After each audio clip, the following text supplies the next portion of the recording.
Atlanta, live from K.L.P. Studios. Sheesh.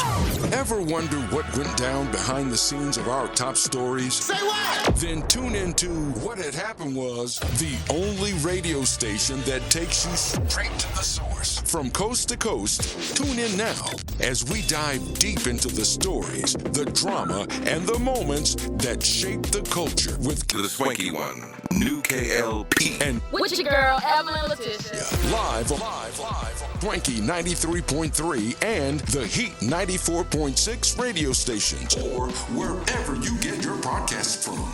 Yo, we is busy. Yeah, we are. Yeah, what it do? Hey. Welcome back to our podcast. What had happened was, Make sure right now that you go and follow us on Instagram at Yep. what had happened was, WHHW Radio 1 and on Facebook. What Had Happened Was podcast. You can listen to us wherever you get your podcast what had from. happened was, I'm your girl, Evie with my boy Kendrick Lucas Patterson. You tune into one of the baddest in the land. You know what it is. You know what it is. Y'all, give a big round of applause for your host here. what had happened was, Come on now. Ladies, gentlemen, boys, and girls. Yeah. Yeah. Pick it up. Ladies and gentlemen, boys and girls, boy howdy. Welcome back, ladies and gentlemen. This is, of course, what had happened was, with your boy K.L.P. Kennedy Lucas. Into my right, Evelyn is here, back into the studio. Ladies and gentlemen, welcome back. We hope that you guys enjoyed the last two episodes we did last week and the last week after that. You know how we do. You know, when we have an episode, sometimes you got to take a little minute, right? Because we got other things going on. But we are officially back here in the studio, and I am glad to have you guys watching. We are streaming this show on all audio platforms you get your podcast from, by the way, on our Instagram, my LinkedIn, and so much more. And of course, we've been doing some clips. You know, we've been changing our social medias a little bit. We've been kind of New intro type. Yeah. And then if we got something outside the podcast, I'm gonna pick on her in a minute, right? A little bit of stuff A here. little bit behind the scenes, behind the mic, to just kind of get y'all excited. But Yeah. welcome back to the podcast. You know, this is, again, I'm always gonna say this is one of my favorites because, you know, it's a full glitz and glamour, and we keep things real for y'all, right? So E, you back here in the studio, looking back. new, You new know, style.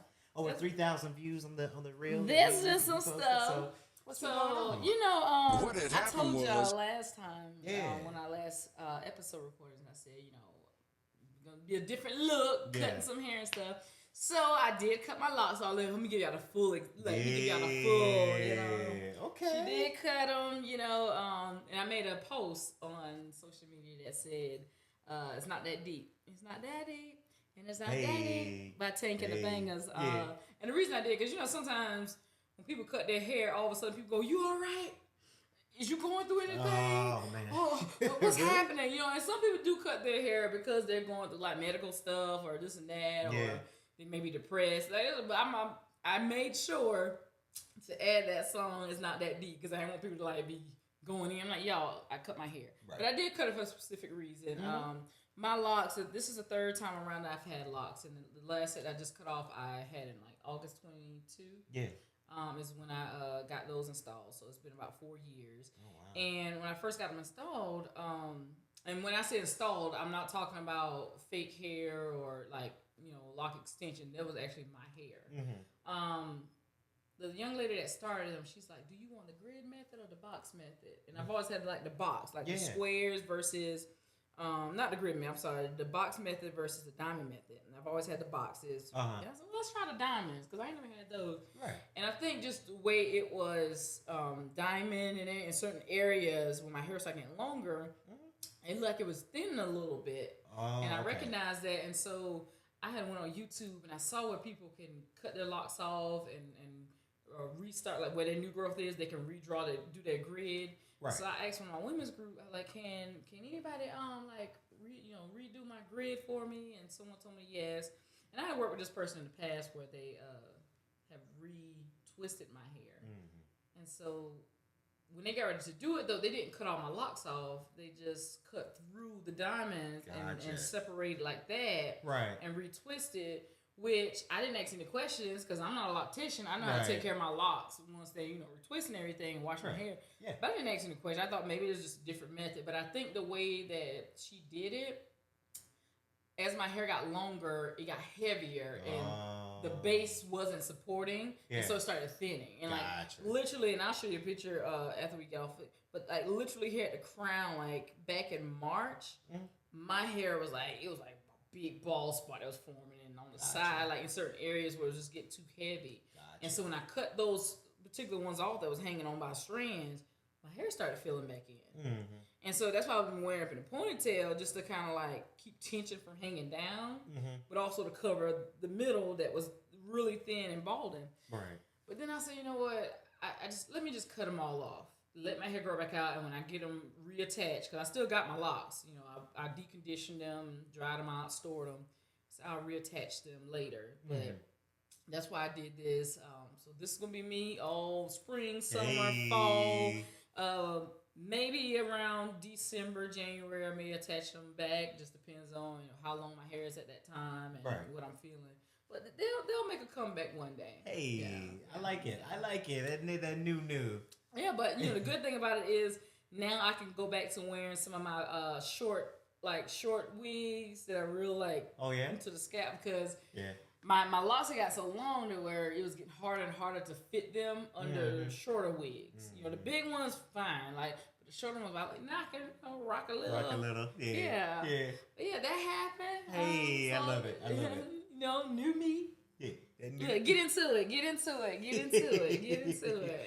That's awesome. It makes hair wash day a lot easier. I bet it does. Tell you that. I bet it does. I remember when I had the Afro carrot top, it was a lot. I'm okay, I can't do this anymore. Shave it all off. And now it's, I already told you, summertime, buns out. Sun's out, buns out. Yeah. I can be in the water and ain't got to worry about, I got to wait, get my locks dried. And, it's a lot easier to maintain this right now. Yeah. But that happened. And then, came down here to Georgia yesterday. My extended adopted family, I call them my adopted family because they kind of have adopted me when I come down here. A lot of times I get to stay with them. And they've been very supportive on my entertainment journey and awesome. Give me a safe place to lay my head when I come here. Sometimes they have a backyard concert series type thing where they get a band to come in. You pay a entry fee that they'll go to the band, but you bring your lawn chairs, everything like that, food, drinks. And I came down last night for that, and we had a good time. And then my homeboy, who this is how I met them, we did tours together. Shout out to Stephen and Isaac Rice. Hey, Stephen. We did some tours together, and our last tour we did together, I think it was the one in 2020. It was 2021 or 2022 that we did together. Our last stop was in Jersey. And I remember that night. He said, my parents and my sister are here for the show. Yeah. He said, I'm going to let you meet him. He said, and just because if you're ever down in Georgia, let them know, they're empty nesters now. Me and my sister are gone. They love to host. And so that's how I met them, and it's been family ever since. So I stayed with them last night and had a good time. I love it. Good time. Shout out to the band that came out. It was Casper and the 911 band. Okay. They showed out. We had a time was heads. Okay. Time was heads. So yeah, that's what's going on. It's always when you in the A, you have a good time. Yeah. And I had to tone it down a little bit because last week it started storming. It stormed really bad in South Carolina the whole week. But I woke up Tuesday and my left knee was kind of like a melon. It was swollen, and I was like, Yeah. And it happened from time to time. It didn't start happening until probably around 2014, 15. Right. I remember being in my townhome at the time, and I was watching Netflix, and all of a sudden it was thunderstorming, and my knee just started aching. And I always thought back to the older generation. Like, I could smell the rain, or I could feel the rain coming. And the atmospheric pressure definitely changed the pressure in it. And that's the first time I noticed. I looked, and my knee was more swollen than the right one. Right. And so sometimes it happens randomly. Sometimes I can go a year or two and that never happens. And sometimes it's one knee, sometimes it's both. This time it happened to the left knee. And so all week long it's been a struggle. This is the first day where there's not significant swelling, and I can actually bend my knee. Yeah. So been a time, but Yeah. I couldn't dance the way I wanted to last month. Good little chair bop. They Yeah. never hurt nobody. Just look back at it in your chair. You be like, like, a little bit of that. Yeah. So that's what I've been doing. That's what I've been up to. You've been having fun. Yeah. So What had happened was what you been doing? What I've been doing, ladies and gentlemen, boys and girls, same old, but some good stuff along with it. Podcasting going good. Gym sessions going real good. Yeah. I don't know so you what got it is. fans, and I see somebody come up to hug you. And when yeah, not you with fans and friends that's in the gym. That's my dog Gabe. He works at the shout out to Crunch. I was like, Gabe got body, y'all. Yeah, well, he's swole too. He's swole. He definitely swole. He came up. Hey, Gabe. They had the. Hey, you hear that, Gabe? Because he's probably watching too. So they had the Conquer Challenge for Crunch the last weekend, and so I go to the Crunch in Snellville.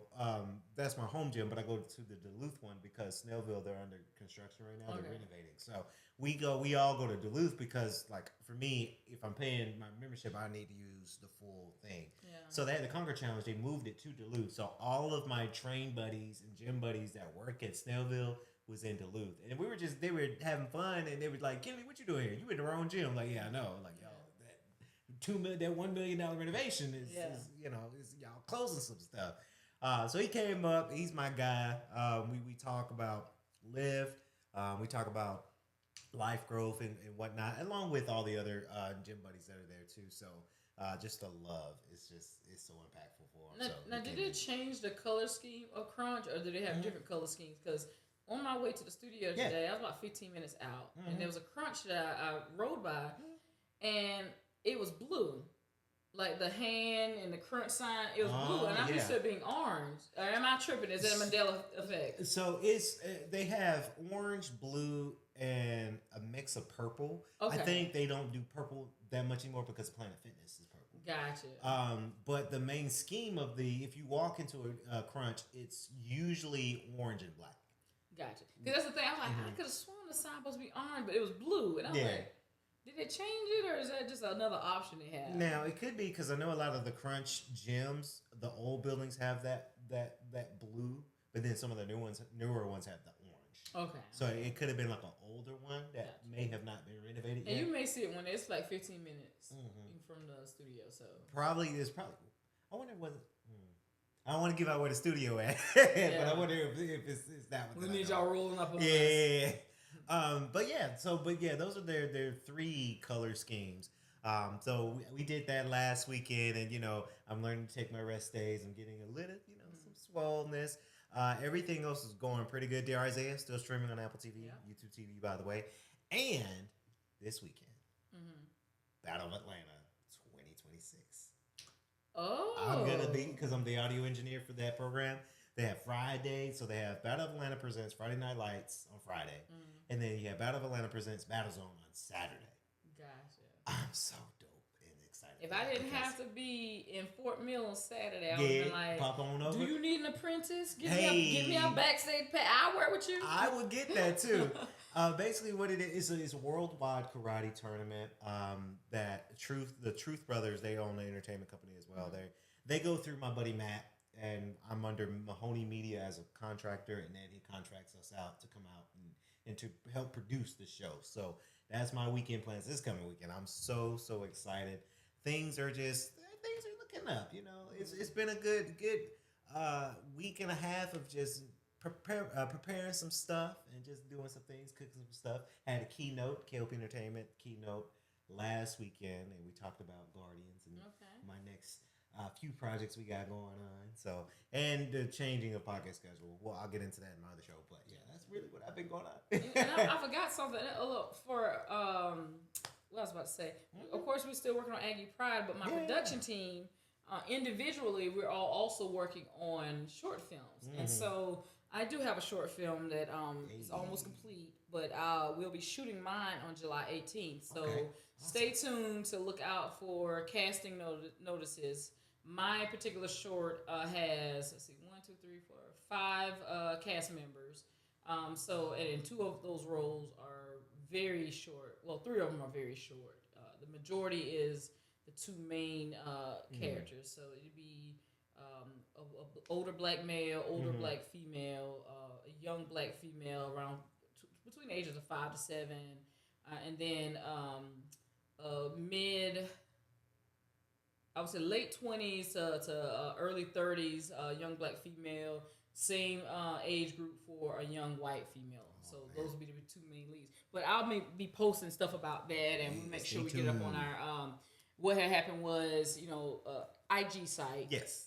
And I'm still looking for a location. The location that I'm trying to find, it needs to be reminiscent like of your grandma's house in the 1980s or 1990s, right? Yeah. So the setting in present day is in the 2020s. Right. But it's like, how you go to your grandma's house and it really ain't been updated. Like it looks like it was when you was a kid. Yeah. So I don't want any modern features or looking like it's modern in the 2020s. Like when you go in there, grandma got one of the white refrigerator with the magnets on it with and plastics on the couch and that kind of feel. Yeah. Absolutely. Yeah. And so I've been reaching out to some of my different film groups and stuff, asking people for suggestions. Any place in Greenville, South Carolina, Fort Mill, South Carolina, Rock Hill, South Carolina, Charlotte, North Carolina, or Greensboro, North Carolina is ideally where we want to film any of those locations. Because my production team is helping all of us are helping each other on our shorts. I love it. Yeah, so we're trying to keep it where we all don't have to travel like 3 states over somewhere. Right, to get some. Like, it wouldn't make sense if most of my team are in North Carolina. I said, well, let's go over here to Alabama and shoot down here. Like, yeah, that's right. That's a drive. Like, so, we're trying to keep it there, but I'll be posting about all of this stuff. Shout out. Speaking of great things. Posting, I got to get into it. What? Sports. Because my Knicks. New York Knicks. Yes. New York Knicks is your NBA champions. If you guys don't know, I first and foremost, I love basketball. I've been keeping up with basketball. I got to root for the Atlanta Hawks because we're here in Atlanta. Sure. They ain't really that. I mean, they all right. We'll see what they do next season.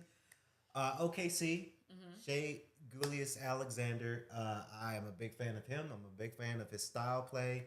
They didn't make the finals, but again, you might get them next year, right? Yeah. And then my third favorite, New York Knicks. Okay.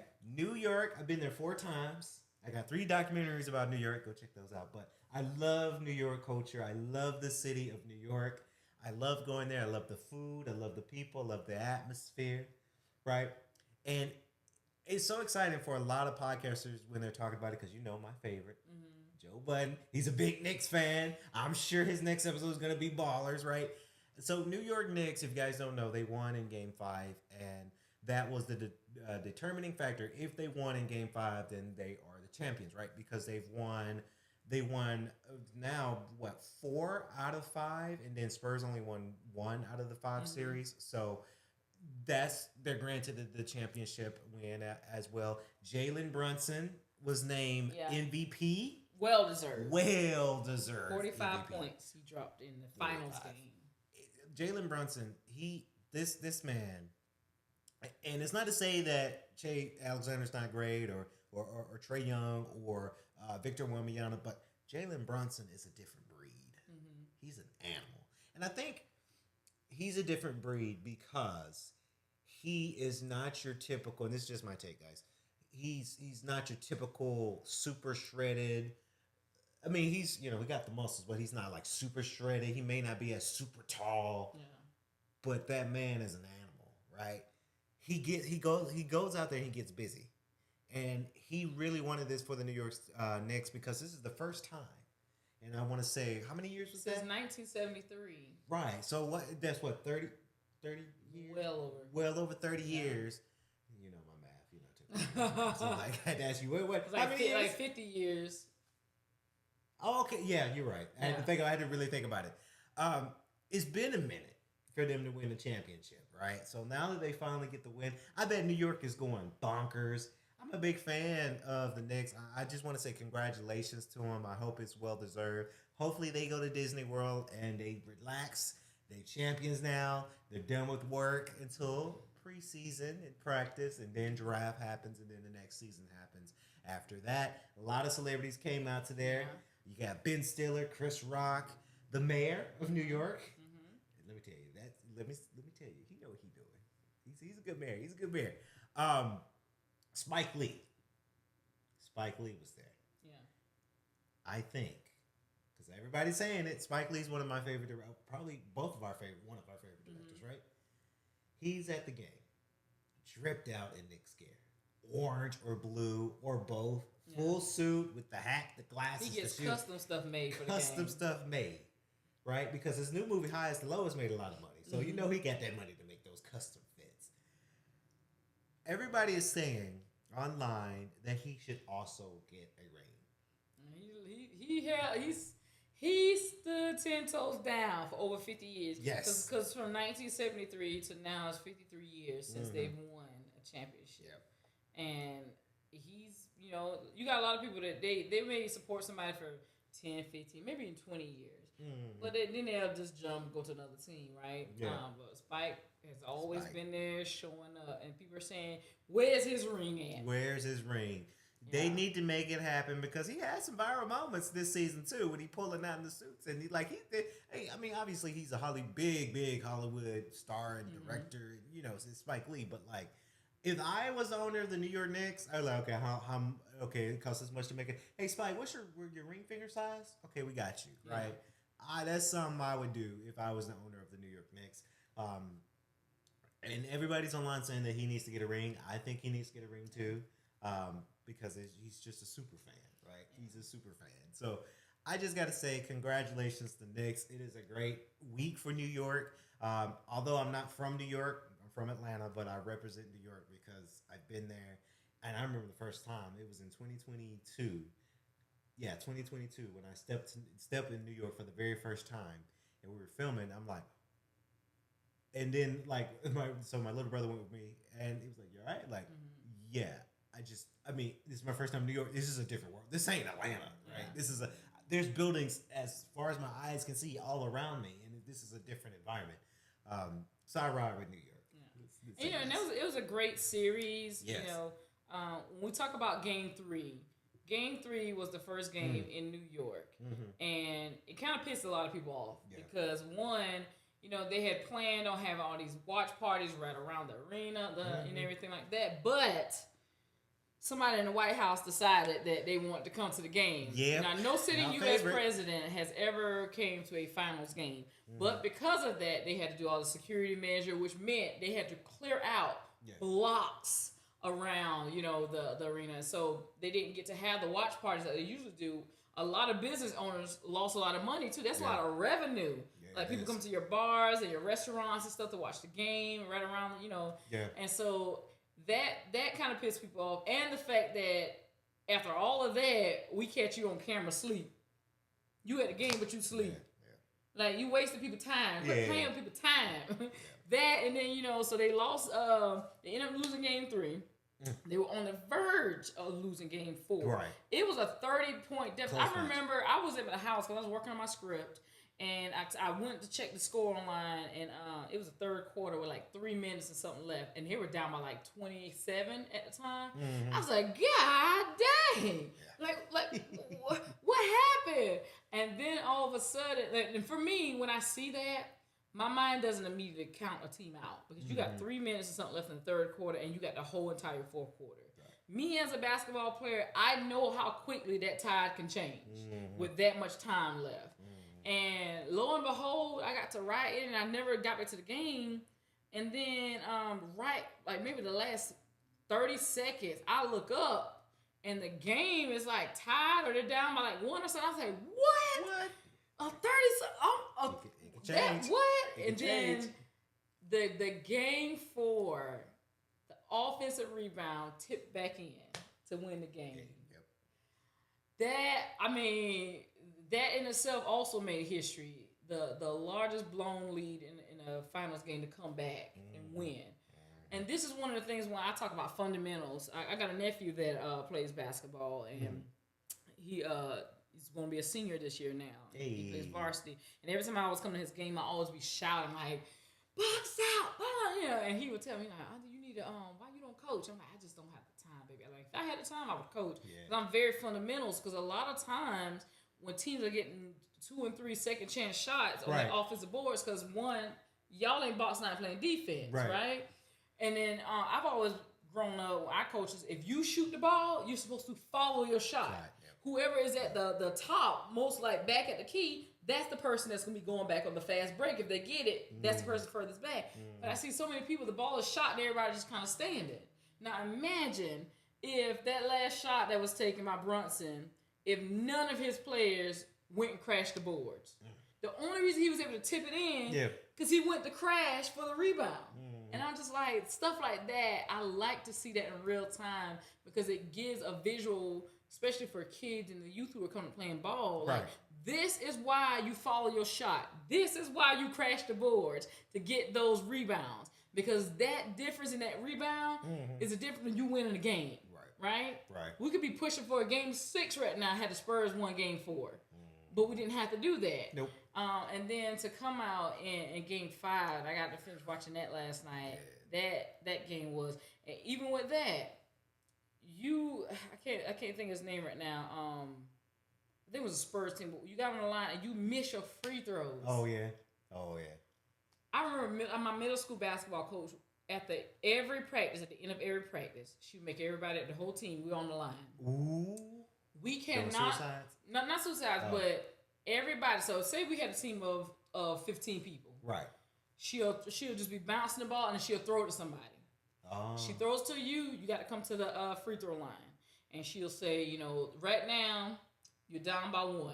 Right. So if you make 1 free throw, you tie the game. You make 2, you win. Right. Right. But anyone that you miss, everybody got to sprint down the back. And so imagine if you had a team full of people who ain't really shooting their free throws. You got 15 people. How many sprints you gonna end up doing if you're not making free throws? So it forced people to really get good, And there were certain people that walked up to the line to do their free throws that you was like, okay, we got time to rest because they're gonna make these. Like I was one of the people. My teammates can count. My teammates could count on me to make my free throws, right? Yeah. But there's some people. As soon as they went, you like, shh. We about to run. Yeah. We about to run. So, at this big stage in the NBA, but the game on the line and you missing free throws, baby. And it also pushed us when we had to run that sprint, come back down. Like, as soon as we came back, she threw the ball to the next person. So, if you tired, you can't even catch it. You catch it, you only got 10. You got 10 seconds to shoot. So, it also forced you to, get your breath under control and concentrate. Because whether you make this next 1 or 2 is going to determine whether y'all sprint again. So, those type of things, are important.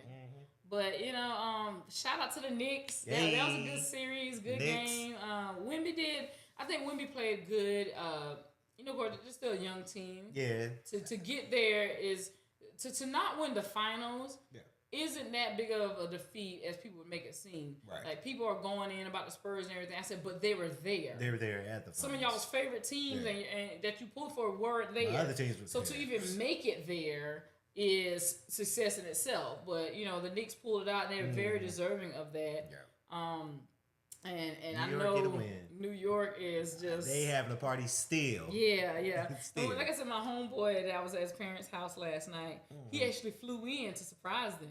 Hey, and it surprised me because I got to see him. We haven't seen each other probably since 2022, I think, when I was last on tour. And we got to eat together. Maybe it was 24, but it was a good time seeing him. But shout out to all of them. But what had happened was this next topic. I'm gonna hit on it real quick because I don't want to spend too much time. Of course, it's all over social media. Of course, by now, people have heard about the verdict. The verdict that involved a young man out of South Carolina who went to a gas station and was accused of stealing water. Video surveillance showed that he wasn't stealing water. He left and was chased by the owners and his son, and eventually was shot in the back. And they tried to say that he pulled a weapon on it. Long story short, that owner was, acquitted of any murder charges. And so this 14-year-old baby, his family didn't get the justice that they so rightly deserved. And then to add matters to make it worse, the Karmelo Anthony, case, which we all heard about with the track, meet and everything, and the young man, the Metcalf twin that got stabbed. Right. and this fuzzy stuff going on around that he was sentenced to 35 years. Yeah. And the reason I don't want to spend too much time on it because it's been an emotional roller coaster of feelings for me. Yeah. The past month and a half, but in life in general, and you know this as someone who's black. Yeah, of course, of course. For me, I'm sick and tired of like America playing in our face. Yeah. Like you playing in our face and acting like we crazy as black folk when we call out the discrepancies in how justice is handed out. Yeah. You're playing in our face. So that's why I didn't want to spend a whole lot of time on it. I did want to acknowledge their families and that the community is really pulling together for these families. But I'm tired. We're celebrating 250 years as a country, as a nation. And I'm just like, for 250 years, y'all still playing in our face and try to gaslight us and to think that us calling out injustice and the discrepancies of how it's handed out, trying to gaslight us and think that we're the problem. And I just, especially with Karmelo, like this young man, you got a AB honor roll student playing sports. Never been in any trouble. Right. This happened when he was 17. He's 18 now. Yeah. And you just handed this young man 35 years. Yeah. What does that say to our youth that you can walk a straight line, you can have all the good grades, you can be in all the honor societies, you can be in all the sports, and then boom, right when your life is supposed to start and all that stuff that you built up for the success to go out and be a productive person in life. Right.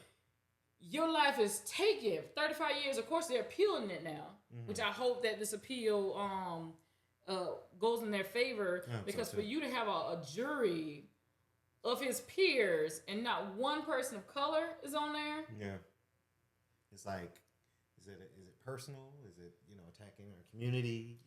It's just like quit playing in our face. Please quit playing in our face. It's just like with Cyrus, the young man out of South Carolina. Just like with his case and the Asian store owner that went out and shot him, there was an Asian guy that came online and he was just like, to the black community, we don't need your dollars. You think we need your dollars? We don't. And he was going in. And so the black community said and did what we do best. We can show you better than we can tell you. Yep. You must forgot what Target has been through. Right. And they lost billions. And so because he said this, Asian owners, around like restaurants and hair places, and they've been losing money. Yeah. Black people are tired of being your target practice. Spas. But also you taking our dollars. We're your target practice, but you taking our money. And then have the audacity to create a post saying, we don't need your money. We can survive. How are you surviving without our money and you in our community? Because you ain't in white people community. If you could survive without black folks' money, you would be in white folks' community and their dollars would be keeping you afloat. Yep. And now because of his big mouth and challenging black people in that way, other Asian owners have been losing money. Right. And they've been trying to come out. So he's deleted his whole social media page, his whole presence. I bet he did. And the one thing that he did was he fueled black people. Because one thing black people gonna do, we're gonna try to prove you wrong, right? Yeah. So one thing he did was every social media site that I have, every group I've seen it. Black people have been rallying around each other, pointing out where the local, black-owned places are, establishing where to go for this, where to go for that, and really collectively saying, you know what, we're done. We're done. Our black dollars are going to circulate in our communities. Yep. So yeah, but I didn't want to spend too much time on it. It's exhaustion. Yeah, fatigue. It's fatigue. It's let me keep the strength I have. Right. So that when I need to fight physically, I have the power of my ancestors on my back. I have the weight of the injustice committed to people who look like me over and over again on my back, so that when it's time for me to physically put my hands on something, you're going to know that you ain't gonna try it again. I don't want to be fatigued and we have to start a physical fight and I'm already tired before we can get up there. So like I try to limit, my discussion around some of these things. Not that I don't talk about them, but I'm like, if you sit and talk about it every day and watch it every day and throughout, social media, the fatigue will overtake you. Overtake you. Yeah, it will. But I just want to say that, and it's like it's hard at times. Like on one hand, we're celebrating the Knicks win and all this kind of stuff. The World Cup. The World Cup. Yeah. FIFA said that's a whole nother thing. That's like the way that the U.S. has been discriminating against some of the countries coming in here. Yeah. And not necessarily the European countries. Like that's a whole nother thing. I'm like, it's like, what do you do? What do you do? What do you do? But I just wanted to hit on that. What had happened was, and our next topic that we had talked about, I found this. This is from Black Enterprise on Instagram. Hey. This says TikTok and Instagram, they nix AI influencers that cosplay black women. It says TikTok and Instagram are removing AI generated influencer accounts that imitate black women after an investigation revealed many were created using content scraped from real creators without consent. The platforms say these accounts violated policies around impersonation, unauthorized use of content, and sexually exploitative material. As AI influencers become more sophisticated, the crackdown is fueling broader conversations about consent, identity, and the protection of black women online. And this is why I will continue to stand on this hill by myself when I keep saying AI has some benefits, but the overall harm that it brings is much greater. It is. And it's gotten so sophisticated that half the time now when you see these ads, you don't know if them real people or are not. like, what the heck? So you're trying to look for something that's off. And even the things that's off that we used to call out, like, no, he got 6 fingers. The more we kept calling out the off stuff, they've been able to fix it and tweak it. And now you're like, hold on. Is that, could it be? I remember some celebrities. Well, really, there's just he worked in WWE, but he had this book signing because he wrote a book, and he used AI to fill the room of people to make him look like his book session, his book signing was successful. But a lot of people like scrolled in and their faces looked like morphed off. And like, come on. It was John Laurinaitis. He worked at WWE. I'm like, come on, man. Who are the people? But you know what? Like an alien. But I'm glad that TikTok and Instagram has cut down on that. Because they're cutting back. Especially black women are your leading entrepreneurs at the fast growing rate that they are. And they're often the most ripped off content creators and things like that. So imagine you create this platform that you have a product or something that you are pushing out to the masses and you're not getting attraction, and come to find out somebody over here created an AI content page that they're pulling your image, they're pulling your voice, likeness, your likeness, and they're using it over here, and it's driving people over there, and they go to a fake site. Yeah. So I'm glad that they cut down on that. Yeah, I'm glad for it too. Because it's dangerous. They could use that for malicious intentions. Yeah. And, if it's used for that kind of thing, you might be in trouble, right? Yeah. And as much as you try to defend yourself. That wasn't me. It wasn't me. But then it's like, well, it sounds like you. It looks like you. Yeah. We're gonna determine that it is you. Especially in today's climate. Yeah, that brings a whole different feeling to Shaggy's song. It wasn't me, but you got me on the counter. Wasn't me. She got me on the camera. Now you can fake people. Like I said before, there's a whole Facebook group that I see that come across my timeline where people could submit pictures and be like, hey, can you guys take so-and-so out of this picture? Or can you change the background of this? And the way that people can manipulate an image is quite scary. It is scary. Because I'm like, wow. Like, if you can manipulate that, then can't you manipulate video footage in a trial? Yeah. It's crazy. Hopefully nobody manipulate our podcast. Please don't do that. Child, manipulate my bank account. I mean, put some duplicate dollars in there that's untraceable if y'all want to do something. Yeah, if you want to do something useful. Like, golly. It is scary. I mean, and I'm on the fence of, again, AI being helpful because obviously, yes, I use AI for helpful tools. Yeah. But I think there's got to be a kind of a minimum of how much you should use AI, and you really shouldn't use it for that. I think with Instagram and TikTok, and maybe YouTube, LinkedIn, all the other social medias are probably going to look at that and crack down on that too, because there's some crazy people. They can do some crazy things when it comes down to AI technology. So I do say, if you do use AI technology, I'm not the one to judge you for it, because I do, but just use it for good intentions. Don't use it for malicious intentions, but that's people still won't. Unfortunately, people still won't do what they want to do. But I'm glad they're cracking down on that. I'm proud of that, and I think it's gonna be really good for the community when they crack down on that kind of stuff, because you can take somebody's, you can redo their whole face too. Like AI is so scary. and we talked about in the past, even when it comes to like music and content in general. Like right now, there's this whole discussion about whether SAG is going to allow producers to use AI generated, actors. Yeah. Right? Right. And you're a union that's supposed to be protecting actors. Yeah. So we talked about this in the past. Like, if you're going to start using AI for certain stuff, then they cannot be in the same categories when you get ready to do these award shows. You got to separate a different category for AI, actors, AI music, AI books, and stuff like that, because it's very different for someone who is a human being who took their hands and created this thing, or their body and created this thing, versus you put something in the computer and it spits you back something out. Yeah. Like, those should not be weighed on the same scale. So if you're going to start including AI in certain things, you need to create a separate category for that.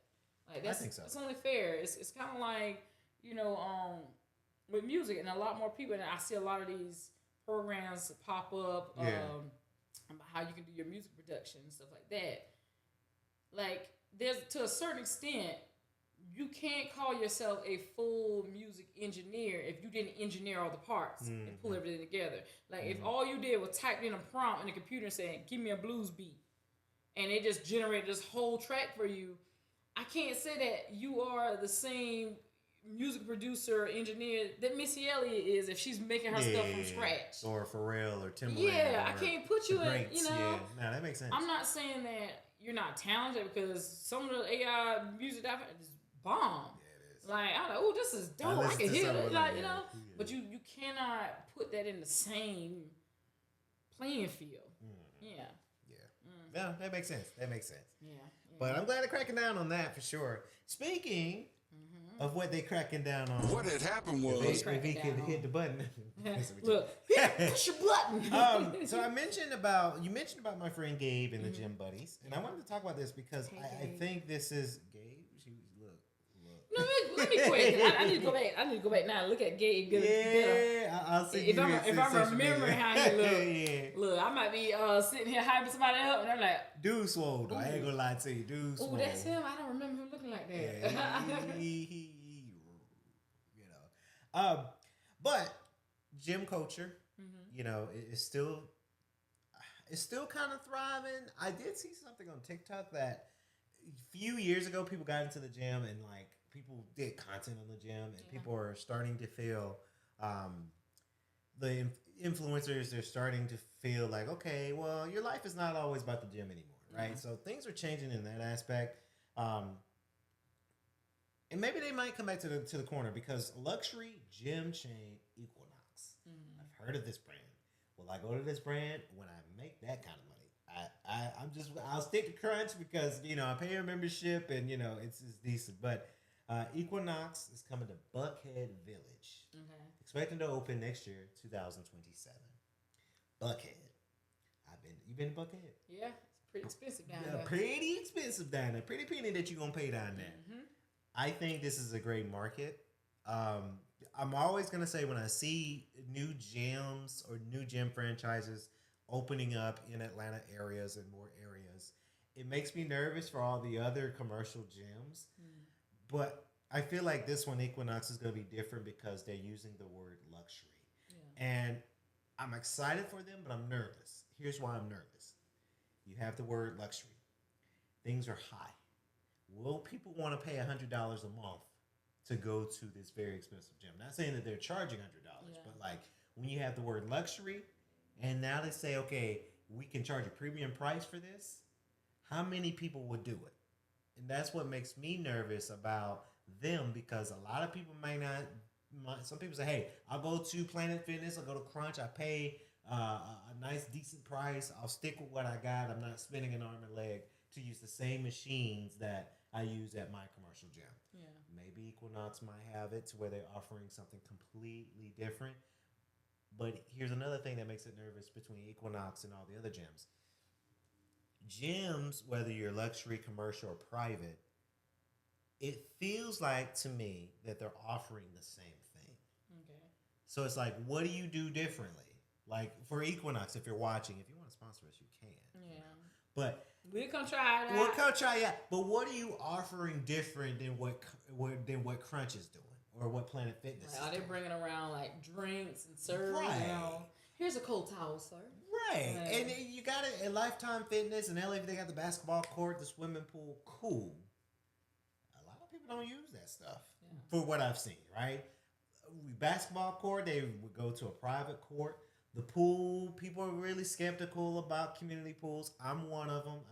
Minus this May when I was in Cancun, I swam in that pool, right?